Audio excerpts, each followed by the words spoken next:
Мұхаммед, білгім келетіні бокстан кеткеннен кейін немен айналысасыз?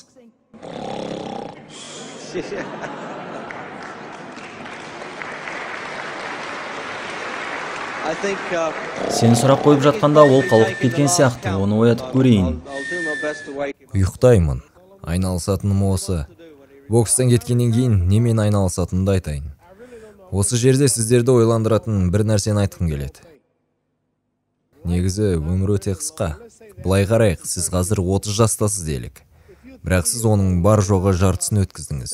Неге дейсіз бе? Оны дәлелдеп бере алам.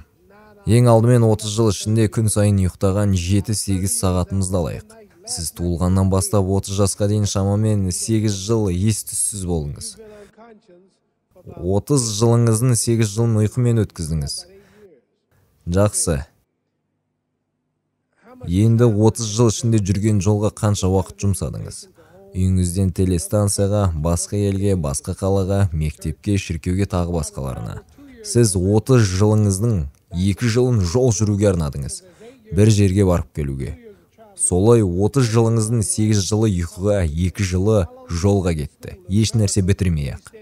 Америкада мектепте қанша жыл арнайды? Біз 1-ші сыныптан 12-ші сыныпқа дейін оқимыз. Бұл жақта да солай ма? Иә.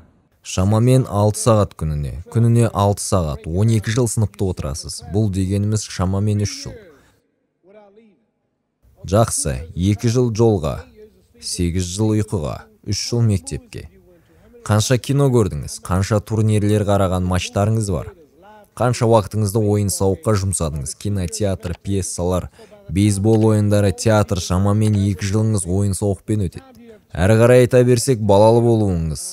Балалы болғаннан кейін тағы ипотеканы төлеп жүріп, жасыңыз 60-қа келеді. Міне өмір шынымен өте қысқа, өтеді де шығады. Қысқаша алғанда жолыңызға, ұйқыңызға, оқуыңыз, ойын-сауығыңыз, осының бәрін есепке алатын болсақ, өміріңіздің тең жартысында ештеңе бітірмеген боласыз. Айтқым келгені, мен 35 жастамын қазір. Енді 30 жылдан кейін 65-ке келем. 65 жаста біз негізінен ештеңе істей алмаймыз. Бұны әйеліңіз жақсылап айтып берер. Яғни айтқым келгені 65-ке келгеніңізде күш қайратыңыз қайтады. Сол жасқа жетуге менде 30 жыл бар. Иә, мен оның 9 жылын ұйықтауым керек. 30 жастағыдай жастығым болмайды. Америкадағы сапарларым, күніне 6-7 шақырым жолым, жүріс-тұрысым бар. Солай алдағы 30 жылымның 4 жылын жол жүруге арнаймын. Солай 9 жыл ұйқы, 4 жыл жол, сосын теледидар, ойын-сауық бар ол 3 жыл. Сонда менің алдағы 30 жылдан шамамен 16 белсенді өткізе алатын жылым бар. Осы үшін әрқайсымыз өмірімізді бөліп қарап жоспар құруымыз керек. 16 жыл ішінде не істеймін, не істей аламын? Құдаймен кездесуге дайындаламын. Мал-мүлік жинау, бизнеспен айналысу, боксшыларды жаттықтыру, бұлардың ешқайсысы мені жәннатқа жақындатпайды. Осы жерде отырғандардың қаншасы әлдеқандай бір құдіреттің бар екендігіне сенеді. Қаншама осыншама әлемнің, күннің, аспан, жұлдыздардың жаратушысы бар екендігіне сенеді. Мұның барлығы өздігінен пайда болған жоқ қой. Демек, мұның барлығы әлдебіреу жаратқан, жасаған. Қаншаңыз Құдай жоқ дегенге сенесіздер? Жақсы, яғни мұның барлығын жасаған Құдай емес дейді.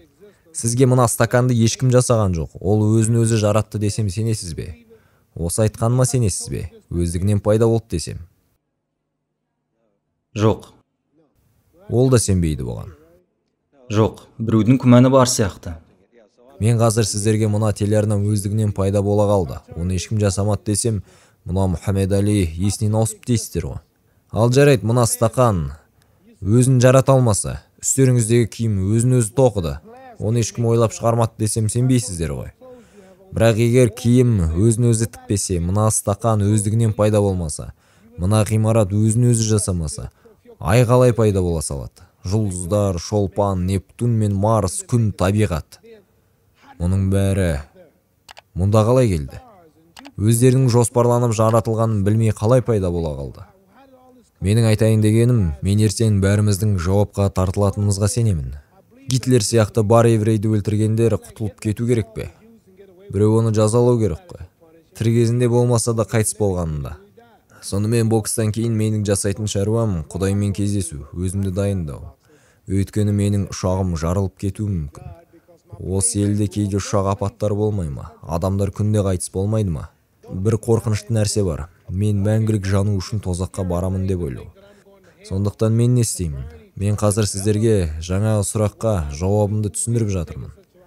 Өйткені мен жауап бере алмаймын. Бокстан кеткеннен кейін қолымнан келгенше адамдарға көмектесемін деп. Сол үшін Джонни Уокерді есімде сақтап қалдым. Америкаға келген кедей бір кісі бар, ақшаға мұқтаж бір топ жігіт бар. Тағы біреуі хабарласып көмек сұрайды. Құдай қарап тұрмаған. Құдай мені Джо Фрейзерді жеңгенім үшін мақтамайды. Құдайды Джо Фрейзер алаңдатпайды. Құдай Англия мен Америкаға мән бермейді. Өйткені шын байлық бәрі соныкі. Ол біздің бір-бірімізге қарым-қатынасымызды көргісі келеді. Бір-бірімізге қалай көмектесетінімізді.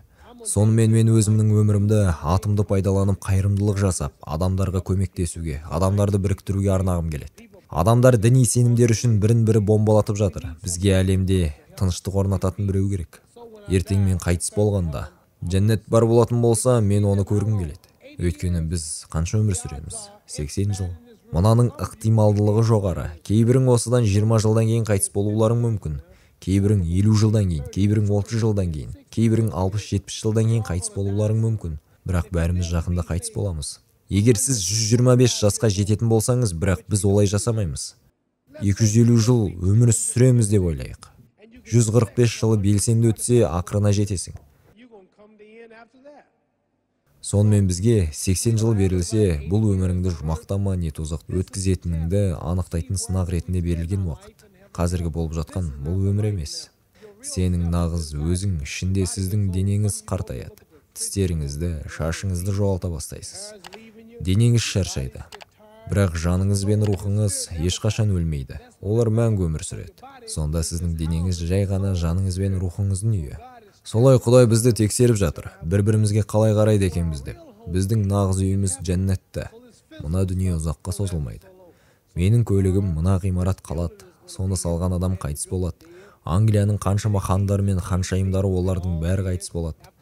Олардан кейін келесілері келеді. Біз қалмаймыз бұл дүниеде. Біз жай ғана құлмыз. Біздің еш нәрсеміз жоқ. Тіпті сіздің балаларыңыз сіздік емес. Егер мені өтірік айтып жатыр деп ойласаңыз, сіздің әйеліңіз сіздік емес. Білесіздер, мен әйелмен ажырасқанмын. Оқыған шығарсыздар. Менің 4 балам басқа кісіге әке дейді. Олар менімен көріспейді. Сіздер балаларыңызға иелік етпейсіздер. Отбасыңыз да сіздік емес. Менің айтайын дегенім, өмірдегі ең маңызды нәрсе қайтыс болғаннан кейін болатын нәрсе. Жәннатқа барасың ба, тозаққа барасың ба? Ал бұл мәңгілік. Мәңгілік деген қанша? Сахара шөлін елестетіңізші. Сол Сахара шөлінде біраз құм бар, дұрыс па? Енді елестетіңіз. Бір түйір құм 1000 жыл болса, қайтыс болғаннан кейін тозаққа баратын болсаң, жанасың. Мәңгілік тоқтаусыз шексіз өртенесің. Мәңгілік деген қанша екенін түсіндіріп берейін. Сахара шөлін алайық. Мен сізге айтайын, Сахарадағы құм біткенше, әр 1000 жыл сайын бір түйір құмды алып отырыңыз. Міне, бір түйір құм аласыз, 1000 жыл күтесіз. Сосын келесі бір түйірді алып, 1000 жыл күтесіз. Сахарадағы әр түйірді алып, солай істеп отырасыз біткенше. Қандай ұзақ екені түсінікті. Америка 200 жаста, бізге тағы 800 жыл керек 1000 жыл болу үшін. Мені қорқытатын бір ой, бір күні ұшақ апатына тап болып қайтыс болсам, мен ылғи саяхаттаймын. Бір күні ұшақ апатына тап болсам, тозаққа барсам, Құдай жазалайды мені. Адамдарды өлтірген шығармын, адамдарды тонаған шығармын. Полиция мені ұстай алмайды. ФБР ұстай алмайды. Скотланд Ярд мені ұстай алмайды. Бірақ мен қайтыс болғанда, біреу маған қарап отыр. Мені аңдып отыр. Одан қашып құтыла алмаймын. Не мен мәңгі тозақ отында жанамын, не жұмаққа барамын. Менің белсенді өткізе алатын 16 жылым бар. Құдаймен кездесуге, ең керемет жерге баруға дайындаламын. Түсіндіре алдым ба?